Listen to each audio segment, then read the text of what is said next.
اب اس میں جیسا میں نے عرض کیا کہ گناہوں سے پرہیز، اس میں آج کل جو دو بہت بڑے فتنے ہیں، ان دو فتنوں کی طرف بندے کو آج کل خاص طور پر خوب توجہ دینی چاہیے۔ ایک نگاہ کا فتنہ اور ایک زبان کا۔ نگاہ کا فتنہ یہ جس میں بڑے بڑے مبتلا ہیں کہ پہلے نگاہ فحش قسم کے مناظر پہلے دیکھنے کے لیے آدمی کو اللہ بچائے سنیماؤں میں جانا پڑتا تھا۔ اب گھر گھر ہی نہیں، ہر ہاتھ میں سنیما موجود، ٹیلی فون کی شکل۔ اس کا نام رکھا ہے اسمارٹ فون۔ اسمارٹ کے معنی بڑا خوبصورت اور بڑا عقل مند فون، اور اس کے اندر جو ہے جہنم کے انگارے سے دہک رہے ہیں۔ تو زبان کا جو فتنہ ہے یہ اس دور کے بڑے عظیم فتنوں میں شمار ہے، اور اللہ بچائے بڑے بڑے مبتلا ہو جاتے۔ تو میرے بھائیوں، اور بہت ہی لجاجت کے ساتھ عرض کرتا ہوں کہ اپنے آپ کو اور اپنی اولاد کو اس نگاہ کے فتنے سے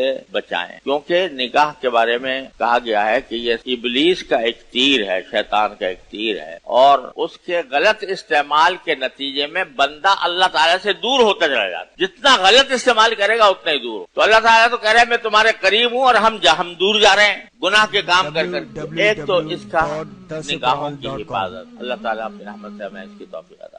دوسرا ایک بہت بڑا فتنہ ہمارے دور کا وہ ہے زبان کا۔ زبان اللہ تبارک و تعالیٰ نے ایسی چیز عطا فرمائی ہے کہ اگر ہم چاہیں تو اس کے ذریعے جنت کے خزانے اپنے نامہ اعمال میں ڈال سکتے۔ زبان سے اللہ کا ذکر کر لیا، سبحان اللہ ایک مرتبہ کہہ لیا، ایک مرتبہ سبحان اللہ کہنے سے بھی نامہ اعمال کا پلہ بھر جاتا، ہر اللہ کے ذکر کے ساتھ۔ تو اللہ نے یہ نعمت اس لیے دی ہے کہ ایک سیدھی سچی بات ہم دوسرے تک پہنچا دیں، اپنا معافی ضمیر دوسرے پر واضح۔ جن کو یہ نعمت میسر نہیں ہے ان سے دیکھو ان کے اوپر کتنی بے چینی ہو، لیکن اللہ نے ہمیں یہ نعمت دے دی۔ اس کو غلط استعمال اس کا کیا ہے کہ جھوٹ بولنا، خلاف واقعہ بات کہنا، یا غیبت کرنا، یا بہتان لگانا، الزام لگانا کسی کے اوپر بغیر کا۔ اور جھوٹ کی ایک شکل یہ بھی ہے، جھوٹ کی ایک شکل رسول کریم سرور دو عالم صلی اللہ علیہ وسلم نے ارشاد فرمائی کہ کفا بالمرء کذبا ان یحدث بکل ما سمع۔